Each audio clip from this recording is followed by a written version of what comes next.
اتنا دولت. یہ جو بھاولپور کا واقعہ ہوا, لڑکیوں نے اپنی عزت کے جنازے نکالے یہ نمبروں کے چکر میں. کیوں بھائی؟ نمبر میں ایسی کیا بات ہے کہ آپ اپنی عزت بیچ دو پروفیسر کے سامنے؟ ہمارے لیے نمبروں کی ویلیو نہیں ہے, ان لڑکیوں کے لیے بڑی ویلیو ہے, کیونکہ اس سے ان کا فیوچر وابستہ ہے. ان کو پتا ہے جب تک اچھے نمبر نہیں آئیں گے اچھی جاب نہیں ملے گی, اچھی جاب نہیں ملے گی پیسہ نہیں آئے گا, پیسہ نہیں آئے گا تو غریب رہیں گے, غریب رہیں گے تو ناکام ہو گئے.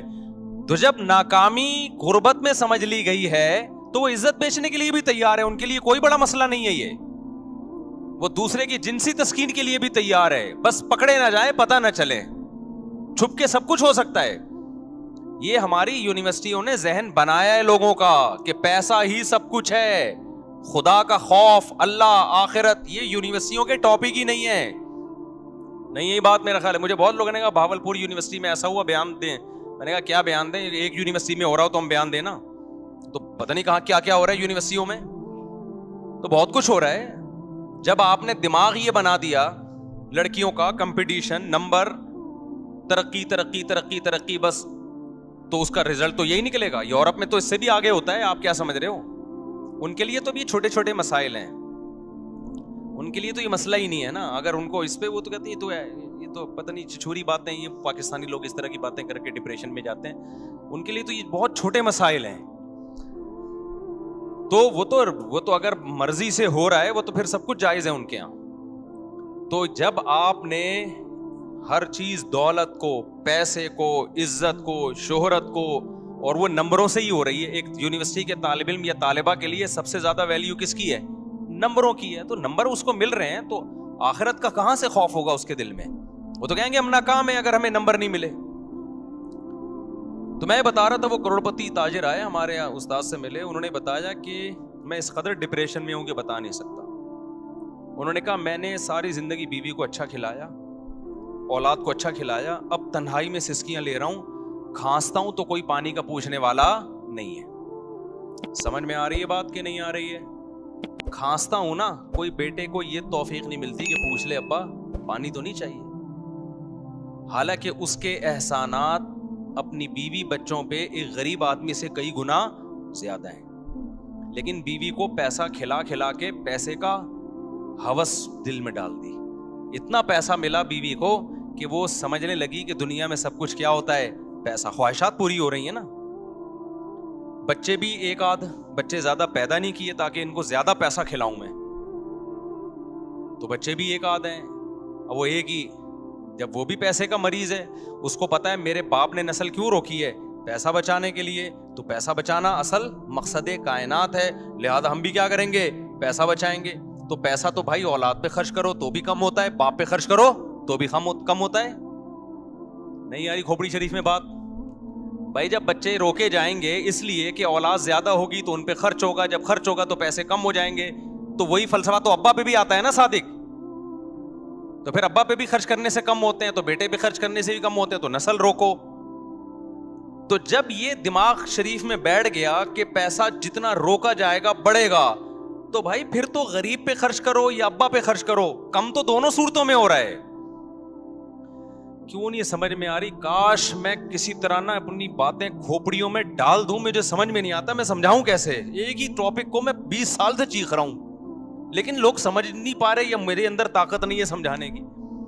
خدا کی قسم مذہب کو فالو نہیں کیا نا, جو اسلام کہہ رہے ہیں نا آنکھ بند کر کے مانتے چلے جاؤ, اس سے تمہاری دنیا جنت بن جائے گی, آخرت تو بعد میں. ہم نے تو علماء کو دیکھا ہے خدا کی قسم جیب میں تھیلا نہیں ہے, ایسے خوش ہیں اتنے. ہم پیغمبر سے بڑھ کر کون ہوگا؟ ہمارے نبی کے گھر میں 40 دن کھانے کو روٹی نہیں, چولہا نہیں جلتا, 9 بیویاں, بیوہ سے شادی, اور اس کے یتیم بچے لے کے پال رہے ہیں. ایسا نبی نسل روکنے کا حکم دے گا تمہیں؟ ابے کیا ہو گیا؟ دیکھو ایک نبی ہے جو غربت کی انتہا کو پہنچا ہوا ہے, وہ شادی بھی کتنی کر رہا ہے؟ 9 بیویاں ایٹ اے ٹائم. ان کے خرچے 9 گنا بڑھ گئے نا ہم لوگوں سے, اور اپنی نسل بھی نہیں روک رہے. وہ تو اللہ نے آپ کو اولاد نہیں دی, اس میں بڑی حکمتیں تھیں, تاکہ نبی کی اولاد میں بیٹا نہیں اللہ نے دیا نا, بیٹے ہوئے تو کیونکہ آپ آخری نبی ہیں. کیونکہ جو نسل چلتی ہے نا پیغمبروں کی, وہ تو ساری اولادوں میں چلتی ہے نا. تو اللہ نے آپ کو نرینہ اولاد کو زندہ ہی نہیں رکھا تاکہ نبوت کا بالکل دروازہ بند ہو جائے. کوئی آپ کی نرینہ اولاد ہو ہی نہیں کہ تاکہ کوئی بعد میں کہہ سکے کہ نبی آ سکتا ہے نیا. اس میں بڑی حکمتیں تھیں. لیکن ہمارے نبی غربت کی انتہا پہ شادیاں بھی کتنی کر رہے ہیں؟ 9 بیویاں. اور ایک ام سلمہ جو بیوہ تھی ان سے بھی نکاح کیا. انہوں نے کہا میرے بچوں کا کیا ہوگا؟ فرمایا بچے بھی لے آؤ. ہمارے ہاں جو لبرل طبقہ ہے وہ کہہ رہے اپنے بچے پیدا نہ کرو, اس سے تمہاری آمدن کیا ہو جائے گی؟ کم. اور پیغمبر کیا کہہ رہے ہیں؟ اتنی کم جتنی میری ہے, یعنی نبی بزبان حال بتا رہے ہیں اتنی تو کسی کی بھی کم نہیں ہو سکتی. اور ایسے میں پیدا کرنا تو دور کی بات, دوسروں کے بچے بھی کیا کر رہا ہوں؟ اپنی کسٹڈی میں لا رہا ہوں.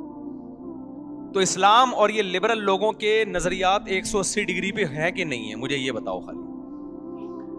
تو اسلام کیا سمجھانا چاہ رہا ہے پیغمبر کی سیرت سے؟ بھائی پیسہ کماؤ, فکر کرو, لیکن انسانوں پہ خرچ کرنا مت چھوڑو. نہ انسان کی نسل کو روکو یہ سوچ کے کہ کھا جائے گا ہم سے, نہ ماں باپ پہ خرچ کرنا روکو یہ سوچ کے کہ کم ہو جائیں گے.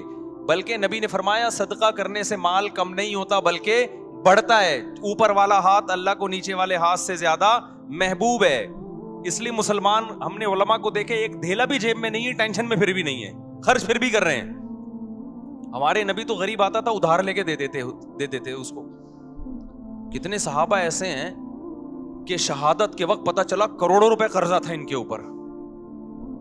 وہ قرضہ پھر ان کی وراثتوں سے نکلا. برکت, امام بخاری نے ایک باب باندھا ہے کہ مجاہد کے مال میں برکت, مجاہد کے مال میں برکت. وہ صحابی رسول ساری زندگی جہاد میں گزری, تو جہادی سامان کے لیے ضرورت ہوتی تھی, وہ قرضہ لیتے تھے. اللہ نے ان کے مال میں اتنی برکت دی کہ ان کی کروڑوں روپے کی قرضے ان کے انتقال کے بعد ادا ہو گئے. تو خرچ کرنا سیکھو میرے بھائی, خرچ کرنا سیکھو. تمہارا جب تم خرچ کرو گے نا اپنے بچوں پہ, اولاد زیادہ ہوگی, بیوی پہ بھی بچوں پہ بھی, ان کو بھی خرچ کرنا سکھاؤ. ان کو بولا بیٹا پیسہ ویسا کچھ نہیں ہوتا, پیسہ جمع کرنے کی چیز نہیں ہے, پیسہ کیا کرنا ہے؟ خرچ کرنا سکھاؤ. جب تک آپ کے پاس 2 ہاتھ اور 2 پاؤں سلامت ہیں, سورس آف انکم ہے آپ کے پاس. اب سورس آف انکم, رزق کے جو دروازے ہیں نا وہ ہمیں نہیں پتا ہوتا کس کے لیے کہاں سے کھلے ہیں. آپ جتنی بھی محنت کرو, رزق کے دروازے کس کے ہاتھ میں ہیں؟ اگر محنت پہ ملتا تو مزدوروں کو زیادہ ملتا, اور جو گھروں میں پڑے رہتے ہیں ان کو کم ملتا. ہم تو دیکھ رہے ہیں کسی کے لیے رزق چھپڑ پھاڑ کے آ رہا ہے, وہ محنت بھی نہیں کرتا, اور کوئی سارا دن پلاننگ کرتا رہتا ہے, پھر بھی وہیں کا وہیں بیٹھا رہتا ہے. تو آپ اللہ کی بات کیوں نہیں مان لیتے بھائی؟ جتنا ہے ہم نے کیا کرنا ہے؟ اللہ کے لیے خرچ کرنا ہے. تو اللہ کی بات مان لو اور اللہ پہ کیا کرو؟ توکل. پھر اگر غربت بھی آئے گی تو آپ کہو گے مجھے کس نے غریب رکھا ہوا ہے؟ اللہ نے. تو میں اس تقدیر پہ راضی ہوں کیونکہ میں دنیا کو مسافر خانہ سمجھتا ہوں. لیکن ہوتا یہ ہے کہ جب آپ خرچ کرنا شروع کرتے ہو تو اللہ غریب رکھتا نہیں ہے, دیتا رہتا ہے. میں تو ایک مثال دے رہا ہوں کہ بالفرض غریب ہی ہو جاؤ گے نا, نہیں آئے گا نا, تو کس کے لیے کر رہے ہو بھائی؟ وَلِلَّهِ خَزَائِنُ السَّمَاوَاتِ وَالْأَرْضِ, جس کے لیے آسمانوں اور زمین کے خزانے ہیں, وہ پھر بھی تمہیں غریب رکھ رہا ہے جبکہ وہ دے سکتا ہے. تو اس کا مطلب وہ تمہیں آزمانا چاہتا ہے, اسی میں تمہاری خیر ہے. تو کوئی بات نہیں یار. دیکھو ایک غریب بچہ ہو, اس کا باپ بڑا کروڑ پتی ہو, تو بچہ غریب ہونے کے بعد بھی ٹینشن نہیں لیتا, کہہ رہا میرا باپ کے پاس بہت پیسہ ہے, وہ مجھے ضائع نہیں ہونے دے گا. اب اگر میرا باپ مجھے پیسے نہیں دے رہا, اس میں میری اصلاح ہے. بچے بعض دفعہ پتا ہوتا ہے ابا کو میں اس کو پیسے دوں گا, چھٹے لگانا نہ شروع کر دے, کہیں گٹکا نہ کھانا شروع کر دے, تو ٹینشن نہیں لیتا. کہتے بھائی میرے پاس وسائل بھی ہیں, ذرائع بھی ہیں, میری جیب میں نہیں, ابا کے اکاؤنٹ میں ہے. تو ابا کو پتا ہے کیا میرے اوپر گزر رہی ہے, تو کوئی ٹریننگ کرنا چاہ رہے ہوں گے ابا, میری تربیت دینا چاہ رہے ہوں گے. تو جس کو اللہ پہ توکل ہوتا ہے تو اللہ اسے جس حال میں رکھتا ہے وہ اس حال میں کیا رہتا ہے؟ خوش رہتا ہے, انجوائے کرتا ہے لائف کو. تو وہ بیچارہ وہ کروڑ پتی آدمی آیا, کس علاقے کا تھا, میں وہ علاقے کا نام نہیں لوں گا, وہ علاقے والے غصے ہوں گے, ہم لوگ کو بدنام کرتے رہتے ہیں مفتی صاحب. تو کہہ رہے بھائی میں نے بیوی کو بھی ٹھیک ٹھاک کھلایا, بچوں کو بھی, بچے کتنے 2-3, ان کو بھی بہت کھلایا, اب کھلانے کے قابل نہیں ہوں, ریٹائر ہو گیا ہوں, تو گھر میں پڑا ہوا کھانستا رہتا ہوں, بچوں کو برا لگتا ہوں, کیونکہ بچوں کو نوٹوں کی کیا پڑ گئی ہے عادت. بچوں نے بڑی عیاشی کی ہے, بڑی گاڑیوں میں, 2-3 بچے گاڑیوں میں گھومتے رہے ہیں, اب وہ ٹینشن لے نہیں سکتے. بیگم کی بھی ہر خواہش پوری ہو گئی, اب وہ ٹینشن لیس ہو گئی, یعنی ٹینشن برداشت کرنے کی طاقت اس میں ختم. اب جب ٹینشن برداشت کرنے کی طاقت ختم ہے تو بوڑھے شوہر کو برداشت کرنا, اس کی کھانسی کو برداشت کرنا, اس کی خدمت کرنا, یہ سب چیزیں ان لوگوں کے لیے بڑی مشکل ہوتی ہیں. دیکھو دولت مند لوگ یا جو بے دین لوگ ہیں ان کی جوانی کو دیکھ کر کبھی بھی دھوکے میں نہ آیا کرو.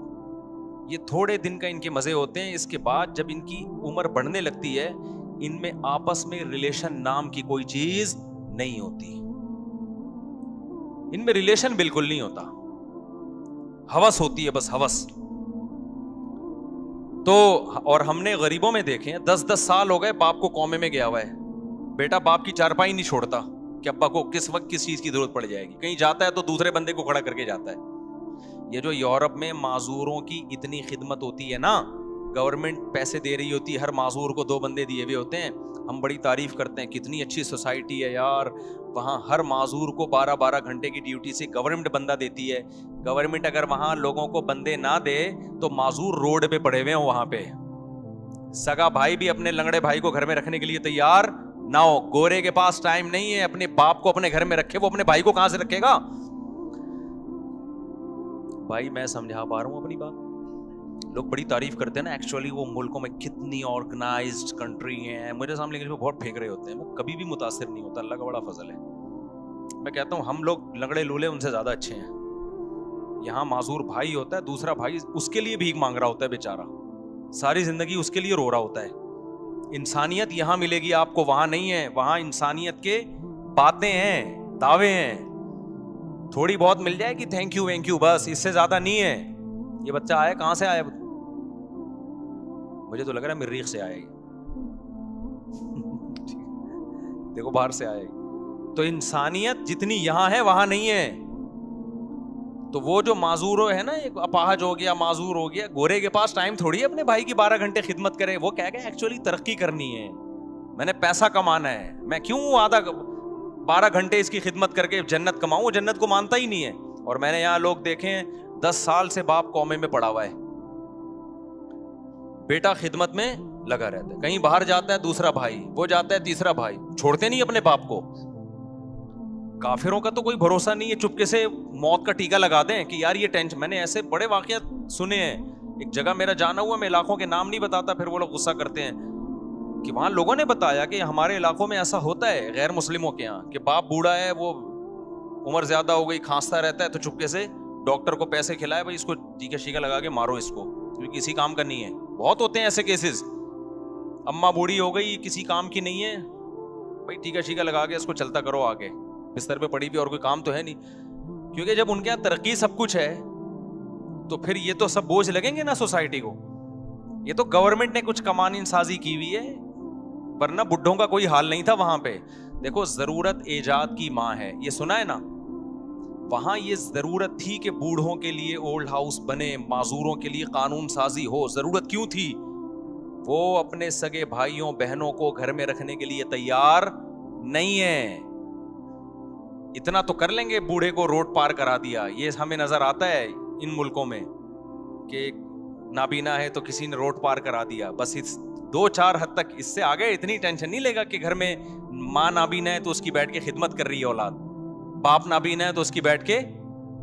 ہمارے یہاں تو 5 ٹائم وضو کرا رہے ہیں مریضوں کو, غسل کرا رہے ہیں, ان کے پیمپر چینج کر رہے ہیں, ان کو نمازیں پڑھوا رہے ہیں, مسئلے پوچھ رہے ہوتے ہیں ہم سے, پھر بھی رو رہے ہوتے ہیں کہ خدمت نہیں ہو سکی ہم سے. تو میں یہ عرض کر رہا تھا کہ اللہ تعالیٰ نے انسان کی موت کا نقشہ کھینچا. میں کہہ رہا تھا اللہ میاں دھمکیاں بہت دیتے ہیں مگر عمل نہیں کر رہے دھمکیوں پہ. تو کیسی کیسی دھمکیاں دیتے ہیں, یہ میں ایک آیت سنا, میرے ذہن میں آئی تھی اس وقت, وہ میں سنا رہا تھا. تو اللہ نے بتایا کہ جس شخص کی موت کا ٹائم ہوتا ہے اس وقت اس کو سمجھ میں آ جاتا ہے کہ دنیا کیا ہے, مسافر خانہ. واقعی یہ تو میں تھوڑے دنوں کے لیے آیا تھا, اب میں پتلی گلی سے یہاں سے نکل رہا ہوں. تو وہ موت سے بچنے کی پوری کوشش کرتا ہے. اللہ کہتے ہیں تمام تدبیریں کیا ہو گئیں, ناکام. اب اللہ کہتے ہیں اب میں تجھ سے پوچھوں گا تو نے کیا ہے. دیکھو قرآن ہمیشہ نماز کو پہلے ذکر کرتا ہے اور صدقے کو بعد میں, لیکن یہاں صدقہ پہلے ہے اور نماز بعد میں. کیوں؟ دنیا کے مسافر خانہ ہونے کا جو تصور ہے نا, جو شخص دنیا کو مسافر خانہ سمجھتا ہے تو یہ حقیقت میں سمجھتا ہے یا نہیں ہے؟ یہ نماز سے نہیں پتا چلے گا، یہ صدقہ خیرات سے پتا چلے گا. نہیں آئی بات؟ بھائی نمازی بھی پیسہ جمع کرتے رہتے ہیں نا. بھائی 5 ٹائم مسجد میں آ کے نماز پڑھ لو، باقی بحریہ ٹاؤن، فلانا ٹاؤن، ڈمکانا ٹاؤن، اور اتنے موٹے موٹے سریے عمارتوں میں ڈال ڈال کے آدمی موت کو بھول جاتا ہے، نماز پڑھتا رہتا ہے وہ. آپ دنیا کو مسافر خانہ سمجھتے ہو یا نہیں سمجھتے، یہ نماز سے پتا نہیں چلتا. کیونکہ بہت سے نمازی ہیں جن کے دل میں دنیا کی محبت کے گٹر ابل رہے ہوتے ہیں. وہ کہتے ہیں پیسہ نہیں جانا چاہیے ہماری جیب سے، کیونکہ ان کے ذہن میں تصور یہ ہے کہ ہم نے ہمیشہ اس دنیا میں رہنا ہے. تبھی تو اتنی زیادہ انویسٹمنٹ کر رہے ہوتے ہیں. پچھلی امتوں میں جو پیغمبر تھے انہوں نے اپنی قوم سے کیا کہا؟ وَتَتَّخِذُونَ مَصَانِعَ لَعَلَّكُمْ تَخْلُدُونَ. اپنی قوم سے کہا تم لوگ گھر ایسے بناتے ہو جیسے تم نے اس میں ہمیشہ رہنا ہے. پیغمبر نے یہ نہیں کہا کہ تم حرام پیسوں سے گھر بنا رہے ہو. پیغمبر نے یہ نہیں کہا تم چوری کے پیسوں سے گھر بنا رہے ہو، رشوت کے پیسوں سے بنا رہے ہو. نہ حلال پیسوں سے بنا رہے تھے. لیکن پیغمبر کو اعتراض یہ تھا کہ اتنے مضبوط بنا رہے ہو جیسے تم نے یہاں سے کبھی مرنا ہے ہی نہیں. میں سمجھا پا رہا ہوں؟ یعنی پیغمبر کو اس پہ اشکال ہو رہا ہے. حالانکہ ان لوگوں کی عمریں ہم سے بہت لمبی تھیں، ان لوگوں کی ایج ہم لوگوں سے بہت زیادہ لمبی تھی، پھر بھی پیغمبر ان سے کہہ رہے ہیں تم اتنے مضبوط گھر بناتے ہو کہ جیسے تم نے یہاں ہمیشہ رہنا ہے. میں کہتا ہوں وہ پیغمبر ہم لوگوں کے بنگلوں کو دیکھ لیں جو ہم 60 سال کی عمر میں بنا رہے ہوتے ہیں. 60 سال 65 سال کی عمر میں ابا ذرا اسٹیبل ہو گئے نا، اب کہتے ہیں اب میں اپنا ذاتی گھر بناؤں گا. تو وہ پیغمبر اگر ہم لوگوں کو آ کے دیکھ لیں، ابے تو کتنا کنکریٹ ڈال رہا ہے اس میں، اتنا موٹا سریا ڈال رہا ہے، اور تیری عمر رہ گئی ہے 5 6 10 سال بمشکل، کروڑوں روپے تو اس میں پھونک دیے تو نے، تو ان کو ہم پہ کتنا اعتراض ہوتا ہوگا. یہ باتیں میری بھی سمجھ میں نہیں شاید آ رہی، آپ کی بھی نہیں آ رہی، لیکن جب آنکھ بند ہونے لگے گی تو ٹھا کر کے سمجھ میں آ جائیں گی. کہیں گے یار زبردست باتیں کر کے گئے تھے مفتی طارق مسعود صاحب، بالکل ایک دم زبردست. میں جا رہا ہوں یار، کدھر 2-3 کروڑ تو ادھر پھونک دیا میں نے، اتنا بڑا بنگلہ بنا لیا یار. 2 فٹ کی قبر ہے میری، 6 فٹ کی 7 فٹ کی قبر ہے جس میں نے ابھی جانے میں کر کیا ہے. تو پھر بھی میں بار بار کہتا ہوں میں گھر بنانے کے خلاف نہیں ہوں. اللہ نے بہت دیا تو بنا لو بچوں کے لیے. ایسا نہ ہو قبر پہ کھڑے ہو کے لات مار رہے ہیں عباس اسپیڈ سے پیدا تو مفتی صاحب کا بیان سن کے اتنے کر دیے، اب ہمیں روڈ پہ چھوڑ کے چلے گئے ہو آپ. لیکن کوئی تو حد ہونی چاہیے نا، کہیں تو بریک لگے. یہاں تو بریک ہی نہیں لگ رہی ہے، بریک ہی نہیں لگ رہی ہے. دیواروں سے دل لگایا ہوا ہے، اینٹوں سے دل لگا. بچوں کو بھی یاد رکھو تم نے ان کے لیے پراپرٹی بنا دی، مگر پراپرٹی کی محبت ان کے دل سے اگر ختم نہیں کی، خدا کی قسم اس پراپرٹی کا ان کو 2 ٹکے کا فائدہ نہیں ہوگا. کیونکہ جتنی پراپرٹی ان کو ملے گی ان کو یہ محسوس ہوگا ہماری ضرورت اس سے 10 گنا زیادہ ہے. ابا صرف 10 کروڑ روپے چھوڑ کر گئے، حالانکہ ضرورت تو ہمیں 1 ارب روپے کی ہے. کم چھوڑ گئے، وہ ٹینشن میں ہی رہیں گے ساری زندگی. دیکھو میرے ابا میرے لیے پراپرٹی چھوڑ کر گئے تھے، خدا کی قسم ہمیں یہ احساس ہو رہا تھا ہمیں ضرورت تو 5 روپے کی بھی نہیں ہے، ابا پتہ نہیں کیوں اتنے چھوڑ کے چلے گئے ہمارے لیے. نہیں یہ بات میرا خیال ہے، کیونکہ ہمارے ابا نے پراپرٹی کو اتنا فوکس نہیں کیا تھا جتنا ہماری دینی تربیت کو فوکس کیا تھا انہوں نے. نتیجہ یہ نکلا کہ ابا ہمارے لیے جب کچھ چھوڑ کر گئے تو ہمیں یہ رہتا یار اتنا ہمیں ضرورت تو کیوں ضرورت نہیں تھی. میں کہہ رہا تھا یار ہمیں تو مدرسے سے 4000 روپے تنخواہ ملتی ہے تو ہمیں تو اس میں ناشتہ بھی ہو جاتا ہے. 2000 کی سن 2001 کی بات کر رہا ہوں، اس میں میرا کھانا بھی ہو جاتا ہے، رات کا کھانا بھی ہو جاتا ہے، اور سر چھپانے کی جگہ مجھے ویسے ہی ملی ہوئی. ابا نے گھر جو ہے تو اس میں ہم رہتے تو ہیں نا، نہیں ابا نکال دیں گے تو مدرسے والے استاذ رکھ لیا تھا وہ کہیں ٹھکانہ دے دیں گے، تو ضرورت تو اس کی بھی نہیں ہے. تو مجھے ایسا لگ رہا تھا ابا پتہ نہیں اتنے لاکھ کا پلاٹ کیوں چھوڑ کے چلے گئے ہمارے لیے. تو ہمیں وہ اضافی کیا لگ رہا تھا؟ ابا کا احسان لگ رہا تھا، یار اتنا احسان کر دیا. حالانکہ ہم اتنے سارے بہن بھائی ماشاءاللہ، تو اس میں برکت بھی ہو گئی. لیکن اگر آپ نے آج ماں باپ فوکس کر رہے ہیں پیسے کو کہ بچے کو کماؤ پوت بناؤ، پیسہ نوٹ چھاپے، اس کو بار بار پیسوں کی ویلیو اس کے دل میں، اور خود بھی اپنے عمل سے یہ ثابت کرتے ہیں کہ بیٹا سب کچھ پیسہ ہی ہوتا ہے. نتیجہ یہ نکلتا ہے کہ آپ 1 کروڑ 10 کروڑ بھی چھوڑ کے جاؤ گے نا، بچہ ناشکرا ہوگا کہ میرے باپ نے میرے لیے کچھ بھی نہیں کیا. کیونکہ نبی صلی اللہ علیہ وسلم نے فرمایا کہ لو کان لابن آدم وادیا من ذهب احب ان یکون له وادیان ولن یملأ فاہ الا التراب، متفق علیہ، حدیث ہے بخاری مسلم کی۔ نبی نے فرمایا اگر انسان کو سونے کی ایک وادی دے دی جائے، آپ یہ سمجھتے ہو نا کہ یار دیکھیں ہم میں سے ہر شخص یہ سمجھتا ہے اگر میں ایکچولی اتنے پیسے آ گئے نا تو میں سکون سے بیٹھ جاؤں گا، پھر میری نیڈ بس یہ دعا کریں میرے پاس اتنے آ جائیں۔ او بھائی ابھی اتنے ہیں نہیں، اس لیے تجھے لگ رہا ہے اتنے آئیں گے تو تجھے سکون آ جائے گا، اتنے میں تھوڑے دن کے لیے آئے گا، اس کے بعد تو کہے گا کہ کاش یہ تو بہت تھوڑے ہیں یار، اس مہنگائی کے دور میں 25-30 کروڑ میں کہاں گزارا ہوتا ہے، خود سوچو یار۔ یہ میں سنتا ہوں لوگوں کی باتیں نا، یہ لوگ میرے ساتھ صاحب اس مہنگائی کے دور میں 30 کروڑ میں کہاں گزارا ہوتا ہے۔ آپ کہہ رہے ہوگے کہ یار یہ 30 کروڑ میں، تو بھائی آپ غریب ہو اس لیے آپ کو لگ رہا ہے غریب ہو، مالداروں کے یہ مسائل ہیں، وہ ٹینشن میں زیادہ ہیں، وہ زیادہ ٹینشن میں ہیں۔ میں ہر طبقے سے ملتا ہوں اور ہر طبقے کے ساتھ رہا ہوں، میں صرف 2 منٹ کی ملاقاتیں نہیں ہوتی، میں پتہ نہیں کہاں کہاں جاتا ہوں، میں آپ کو کیا پتا، ہر جگہ میرے سلام دعائیں تعلقات ہیں، غریب سے غریب آدمی، امیر سے امیر آدمی بھی۔ مجھے جتنا سوسائٹیوں کو کمپیئر کرنے کا موقع اللہ نے دنیا میں دیا ہے شاید آپ کو نہیں دیا ہو، اور میں بچپن سے مجھے آبزرو کرنے کی میرے اندر حص ہے، جج کرنے کی بچپن سے حص ہے، میں ہمیشہ بچپن سے ہی دیکھتا رہتا ہوں سوسائٹی کو، یہ ہو کیا رہا ہے، اس کو آپ کچھ بھی کہہ سکتے ہیں کہ یہ بیماری کہہ سکتے ہیں، یہ کچھ بھی کہہ سکتی ہے مجھے بچپن سے، کہ جب بھی آتا ہوں نا دیکھتا ہوں یہ کیا ہے، میں گھروں میں گیا ان کے بڈھا باپ پڑا ہوا ہے، کما کے کھلا دیا، اب جب بڈھا ہو گیا تو نہ بچے اس کو پوچھ رہے ہیں، ایسے میں نے خود اپنی زندگی میں ابا دیکھے ہیں، نہ بیگم پوچھ رہی ہے نہ بچے پوچھ رہے ہیں، رو رہا ہے میرے سامنے آنسوؤں سے، کہہ رہا ہے یہ گھر میں نے ان کو بنا کے دیا، باہر ملک جا کے پیسہ بھیجتا رہا، یہ کھاتے رہے، بڈھا ہو کے جب ریٹائر ہو کے آیا ہوں اب میں کسی کام کا نہیں ہوں، اب میں کوئی آرڈر دیتا ہوں نا تھوڑی اونچی آواز میں بات کر لوں تو ان کے ماتھے پہ لکیریں آ جاتی ہیں، ان کے ماتھے پہ لکیریں آ جاتی ہیں کہ ہم سے بات کیوں تمیز سے نہیں کر رہے والد صاحب، سمجھ رہے ہو کہ نہیں سمجھ رہے؟ تو یہ تو اللہ نے ہمیں مدرسوں میں بھیج دیا تو بھائی ہم تھوڑے بہت ٹوٹے پھوٹے کچھ انسان کے بچے بنے نہیں بنے، لیکن اتنا پتا چل گیا کہ انسان کے بچے کی ڈیفینیشن کیا ہے، ٹھیک ہے نا؟ ہمارے یہاں تو پبلک کو یہی نہیں پتا انسان کا بچہ کہتے کس کو ہے۔ تو اللہ میاں نے کیا کہا، اللہ کہتے ہیں اب تو مر رہا ہے، سورہ قیامہ میں نا اللہ کہتے ہیں اب تو کیا ہو رہا ہے، مر رہا ہے، اب تجھے پتہ چل گیا کہ مسافر خانہ تھا یا نہیں تھا، اللہ کہتے ہیں لیکن اب نہیں چھوڑوں گا، فلا صدقہ، تو نے صدقہ نہیں کیا، آپ کہیں ہم نے تو کیا ہے، آپ نے، ہم اور آپ کے صدقے ایسے ہوتے ہیں، وائپر والا آیا تھا 5 روپے، وہ نہیں گاڑی کے شیشے پہ مار رہا ہوتا، 5 روپے اس کو دیے تھے، وہ ہمارے ایک دوست تھے بڑے مدرسے میں مزاحیہ نا، تو وہ کیا ہوا کہ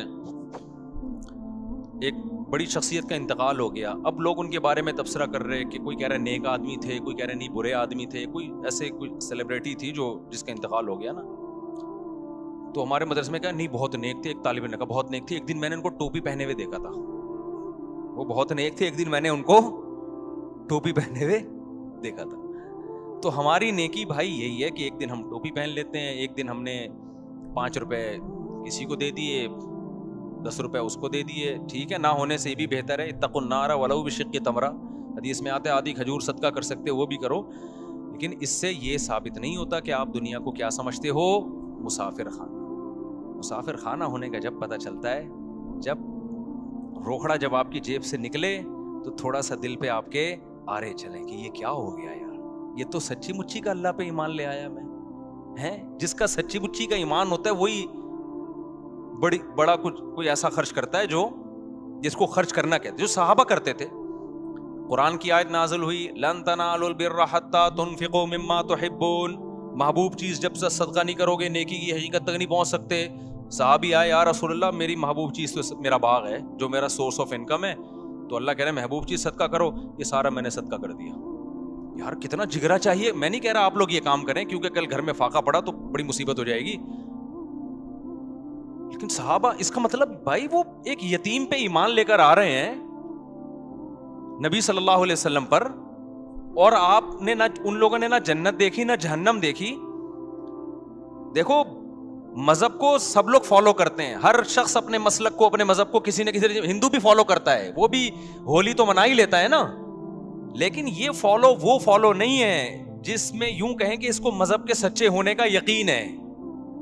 عیسائی بھی اتوار کو چرچ چلے جاتے ہیں کہ نہیں جاتے, سکھ اپنی رسومات پوری کرنے چلے جاتے ہیں, لیکن بڑی قربانی مذہب کے لیے کوئی نہیں دیتا جب تک اس مذہب کے 100% سچا ہونے کا یقین نہ ہو. وہ صرف مسلمان دیتا ہے قربانی. سمجھ میں آ رہی ہے بات کہ نہیں آ رہی ہے؟ وہ صحابہ نے دی ہے, آج بھی لوگ دیتے ہیں. میدان جہاد میں شہید ہوتے ہیں کہ نہیں ہوتے؟ دیکھو کافر بھی لڑتا ہے, لیکن کافر قوت کی بیس پہ لڑتا ہے. کفریہ ممالک بھی حملہ کرتے ہیں نا دوسرے ملکوں پہ, لیکن ان کے پاس بڑی پاور ہوتی ہے, بڑی طاقت ہوتی ہے, اس کے بعد لڑتے ہیں وہ.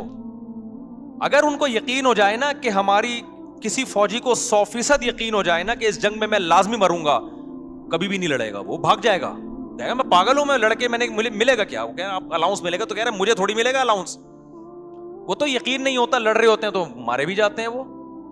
تبھی ہمیں جو لوگ کی جنگوں میں شریک رہے ہیں نا مختلف ملکوں کی, انہوں نے بتایا کہ جب غیر مسلم ملکوں سے لڑائی ہوتی ہے نا, تو غیر مسلم جب مرتا ہے نا فوجی میدان جنگ میں, عجیب بدترین آوازوں سے چیخیں نکال رہا ہوتا ہے وہ, جیسے کوئی نحوست آ گئی اس کے اوپر. لیکن وہ کہتے ہیں ہم نے شہداء بھی دیکھے ہیں, جب وہ مرتے ہیں تو ایسے مبارک طریقے سے اور ایسے جیسے ان کی تمنا تھی. ہے بہت فرق ہے دونوں موتوں میں, بہت فرق ہے. تو ابو طلحہ انصاری نبی کے پاس آئے, عرض کیا یا رسول اللہ, اللہ کہہ رہے محبوب چیز, تو میری محبوب چیز کیا ہے؟ میرا باغ ہے. یہ وہ لوگ ہیں جو پیغمبر کے لیے میدان جنگ میں لڑ بھی رہے ہیں, بھوک پیاس بھی برداشت کر رہے ہیں, اور لا کے پورے باغ بھی پیغمبر کے قدموں میں نشاور کر رہے ہیں. لیکن آپ پیغمبر صلی اللہ علیہ وسلم کا حوصلہ دیکھیں, ہمارے نبی کہہ سکتے تھے لاؤ یہ باغ مجھے دے دو, صحابہ فوراً دیتے کہ نہیں دیتے؟ کیا خیال ہے؟ یہ ہوتی ہے لیڈر کی صفات. صحابہ کو یقین آ گیا تھا کہ لیڈر میں لالچ نہیں ہے. لیڈر جو کہہ رہا ہے نا کہ دنیا مسافر خانہ ہے, تو یہ لیڈر ہم سے زیادہ اس دنیا کو مسافر خانہ سمجھتے ہیں.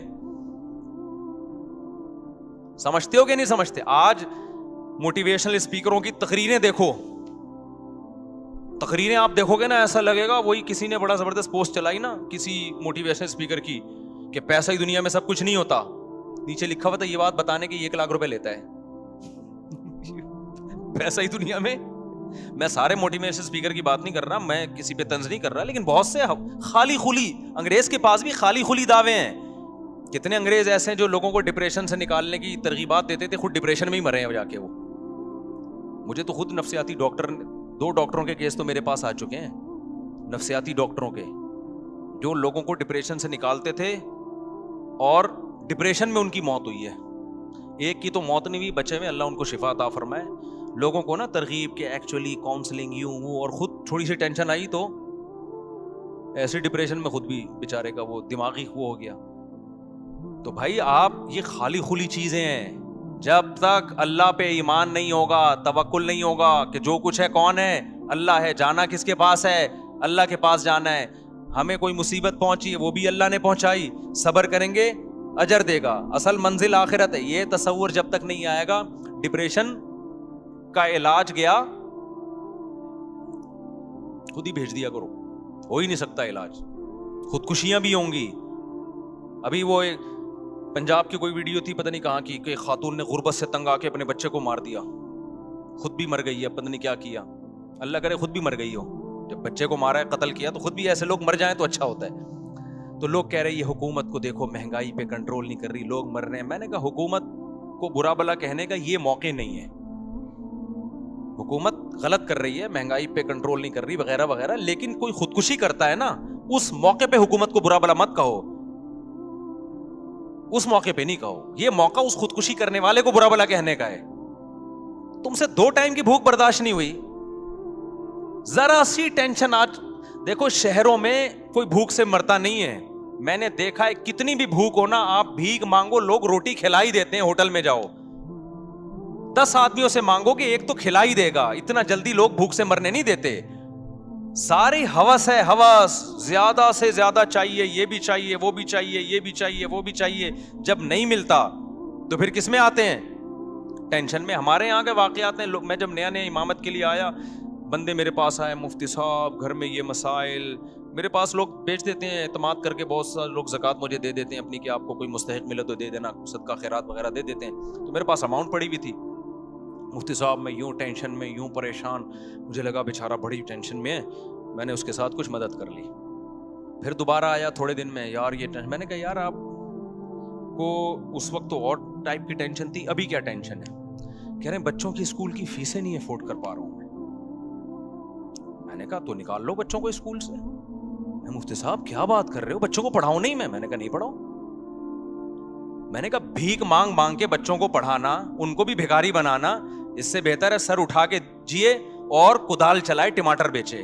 اللہ کو وہ ٹماٹر بیچنے والا جو ہاتھ نہیں پھیلاتا, خدا کی قسم وہ آکسفورڈ یونیورسٹی سے پڑھے ہوئے اس انجینئر سے اور اس پروفیسر سے کروڑہ گنا زیادہ کامیاب ہے, جو زکاتیں لوگوں سے لے لے کے پی ایچ ڈی اسکالر بن جائے. اس سے اللہ کو زیادہ محبوب ہے. ہم نے کامیابی اور ناکامی یونائٹڈ نیشن سے نہیں پوچھنا, صحیح ہے نا, یا مغربی اہل مغرب سے یا لبرل لوگوں سے نہیں پوچھنا کہ کامیاب کیا ہے ناکام کیا ہے. ہم نے اللہ سے پوچھنا ہے. اللہ کی نظر میں عفیف پاک دامن جو لوگوں کے سامنے ہاتھ نہیں پھیلاتا, جاہل کا جاہل ہے, یہ زیادہ پڑھا لکھا ہے اللہ کی نظر میں, کیونکہ اس کے پاس ایک نالج ہے کہ ہاتھ پھیلانا کیا ہے, بری بات ہے. یہ علم اس کے پاس ہے.